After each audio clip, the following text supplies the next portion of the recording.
मुकेश चंद्राकर एक national level journalist थे। अचानक से उनको मार दिया जाता है और मारकर उनकी डेड बॉडी सेफ्टी टैंक में गाड़ दी जाती है। और ये सारी चीजें इसलिए होती हैं क्योंकि उन्होंने एक करप्शन स्कैंडल को उजागर किया था। मुकेश चंद्राकर 28 साल की उम्र में बहुत नाम कमा लिया था लोकल लेवल पे और मेनली अपने डिस्ट्रिक्ट में, क्योंकि उनका एक लोकल न्यूज चैनल था कि खास करके जो वहाँ पे माओइस्ट प्रॉब्लम है उसको ज्यादा रिपोर्ट करते थे। और उसके अलावा जो भी लोकल लेवल पे वहाँ पे खबरें चल रही होती थी उसको अपने न्यूज चैनल पे अपलोड किया करते थे। अचानक से मुकेश चंद्राकर एक तारीख को गायब हो जाते हैं। तो जब ऐसा होता है तो उनके घर वाले परेशान हो जाते हैं। तो उसके बाद वो लोग मिसिंग रिपोर्ट फाइल करते हैं। तो उनके भाई ने बताया कि उनको एक धमकी आई थी क्योंकि उन्होंने एक करप्शन केस को उजागर किया था जिसमें एक सरकारी ठेकेदार था जिसका नाम था सुरेश चंद्राकर। तो ये जनरली गवर्नमेंट टेंडर्स उठाया करता था और हम सब जानते हैं कि जो लोग भी गवर्नमेंट टेंडर्स उठाते हैं वो बहुत ही पावरफुल होते हैं। तो बेसिकली बहुत ही पावरफुल थे और इनकी दबंगाई थी उस एरिया में। तो सुरेश चंद्राकर का एक रोड टेंडर था जो कि था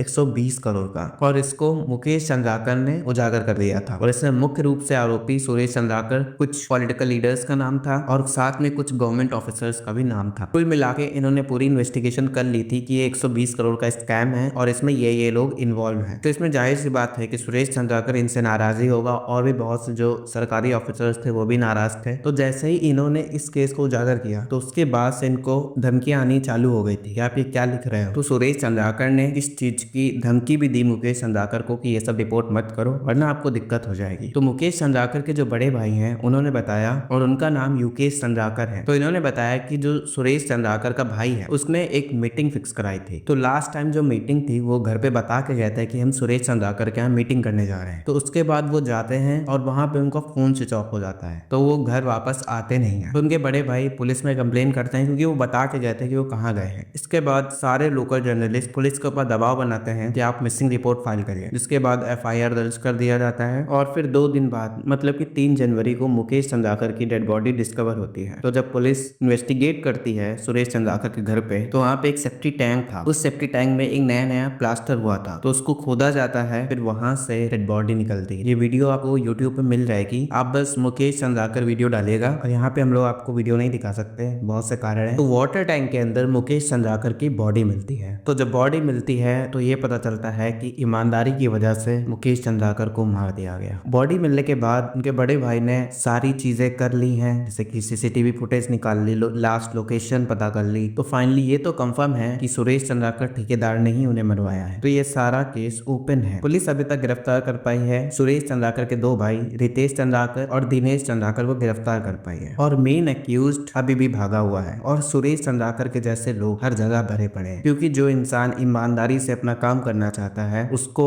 इंडिया का जो ये सिस्टम है वही जीने नहीं देता। और ये कोई पहला जर्नलिस्ट नहीं है जो ईमानदारी से काम कर रहा था। ऐसे बहुत से जर्नलिस्ट हैं, ऐसे बहुत से ऑफिसर्स हैं जो ईमानदारी से काम करते हैं, लेकिन जब वो कोई खुलासा करने की कोशिश करते हैं तो बहुत बार उनकी न्यूज तक सामने नहीं आ पाती। और मुकेश चंद्राकर इतने फेमस इसलिए थे उस एरिया में क्योंकि उन्होंने 2021 में, जहाँ पे हमारे एक सीआरपीएफ जवान थे जिनका नाम था राकेश्वर सिंह मनहास, उन सीआरपीएफ जवान को माओइस्ट ने वहां पे ऑब्डक्ट कर लिया था, मतलब कि उनको गिरफ्त में लिया हुआ था। तो उस केस में मुकेश चंद्राकर ने स्टेट पुलिस और माओइस्ट के बीच में समझौता कराया था। तब उसके बाद सीआरपीएफ राकेश्वर सिंह मनहास को सही सलामत छोड़ा था माओइस्ट ने। फिर उसके बाद जो भी स्टेट और माओइस्ट के बीच में प्रॉब्लम चल रही है उनके भी इशूज ये अपने चैनल के माध्यम से उजागर करते रहते थे और ये लोकल न्यूज को इसी तरीके से लाया करते थे। तो ऐसे व्यक्ति को एक सरकारी ठेकेदार ने करप्शन के केस से मार दिया क्योंकि उसमें उसकी गलती बस यही थी कि वो ईमानदार था। धन्यवाद।